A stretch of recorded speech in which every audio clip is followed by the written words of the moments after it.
Hey there, welcome to LSAT Demon Daily. I'm Erik Johansson, teacher with LSAT Demon. With me is Nathan Fox, founder of LSATdemon.com and the weekly podcast Thinking LSAT.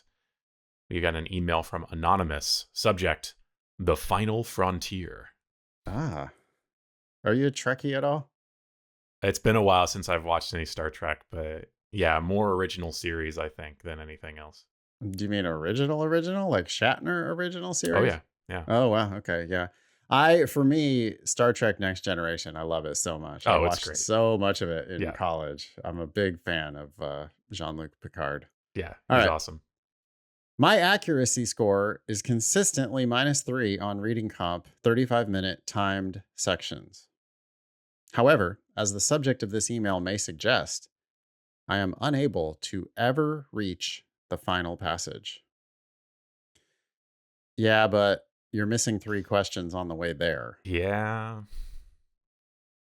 You know, you could get paid for those 3 questions that you're missing with a little more attention. I think you could get those 3 points a lot easier than you could stretch yourself to read another big dense passage and start answering questions there. Mm-hmm. So I'm going to resist this next thing of I have to go faster. Yeah. But anyway, Anonymous continues.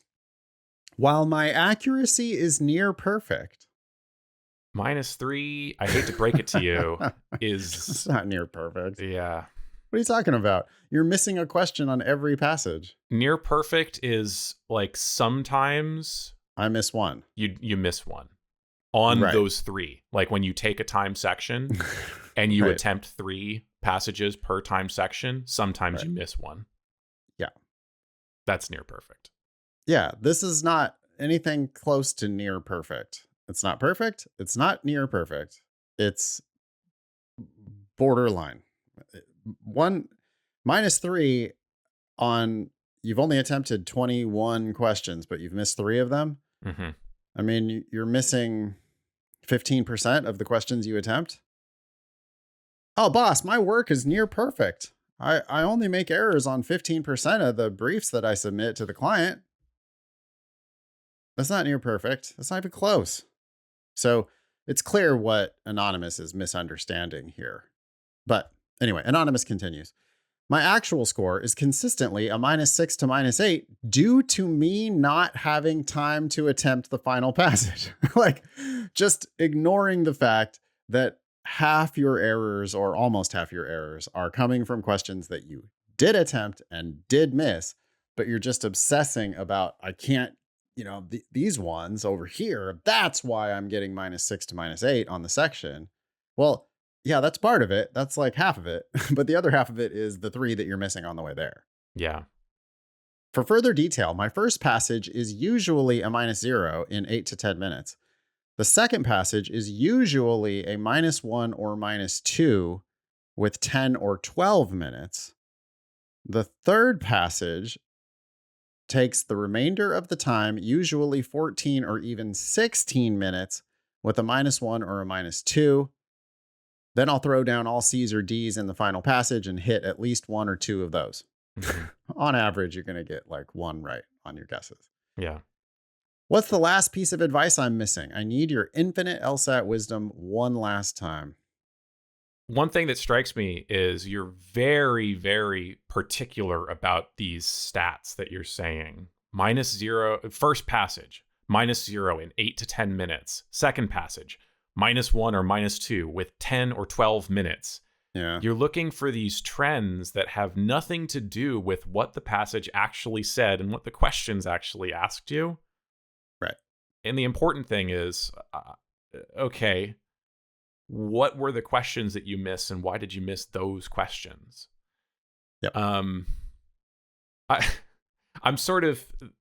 reminded of, this is not going to be a perfect analogy, but I'm assuming, Nathan, that you did not, like I did, maniacally stay up until after midnight to watch the women's marathon in the Olympics live as it happened. You're correct. Okay. No, my bedtime is 9 p.m. And all right. No, I was not.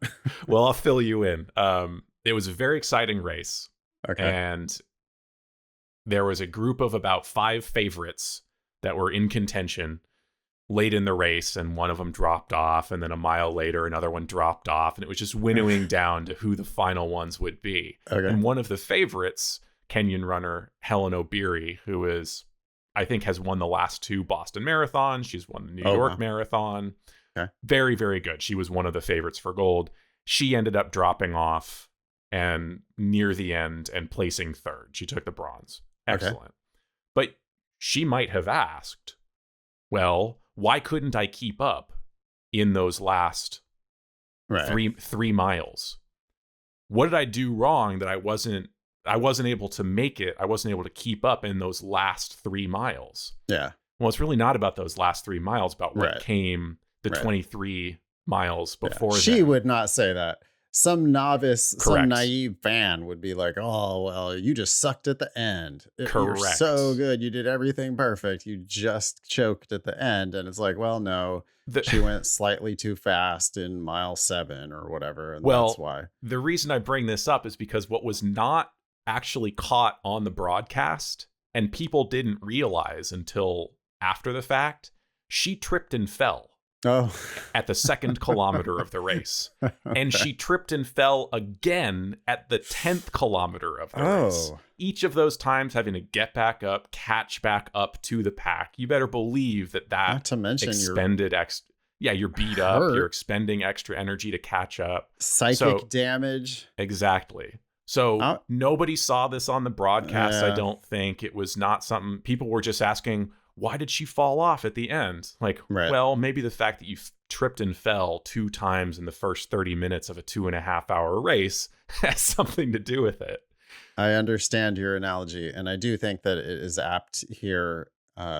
Anonymous is looking at that 4th passage thinking, here's where my problem is. And you're just missing the stumbles that are happening earlier in the race. Yeah. One thing that happens, Anonymous, when you struggle with whatever question it was that you say you usually miss -1 or -2 in the 2nd passage, then usually miss another -1 or -2 in the 3rd passage.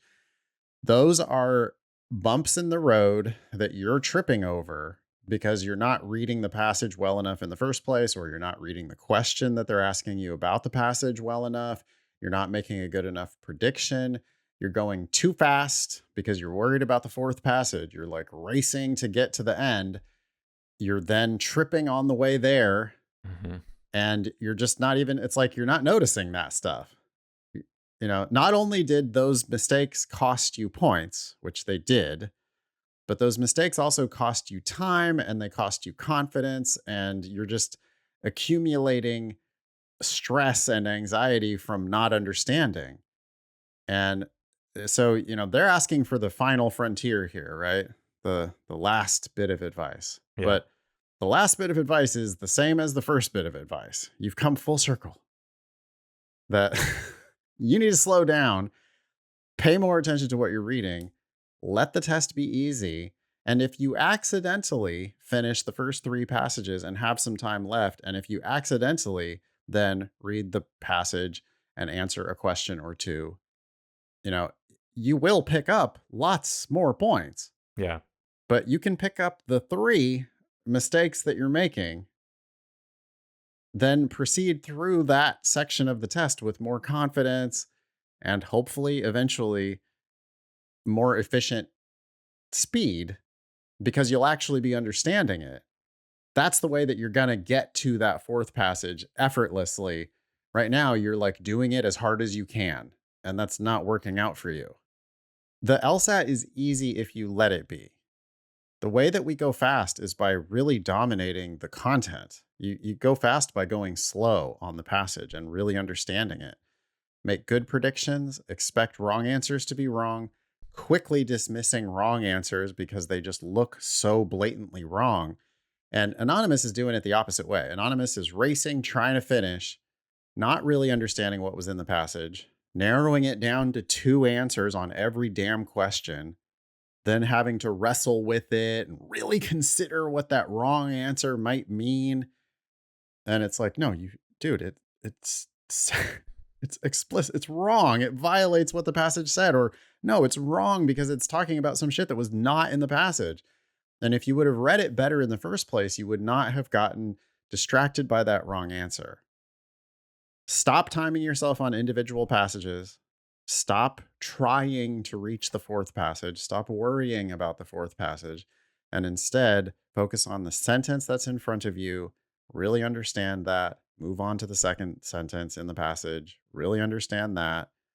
If you need to reread early. Reread now, and make sure you're understanding as you read, instead of forcing yourself through the passage, not really understanding it, and then just wrestling endlessly with the questions.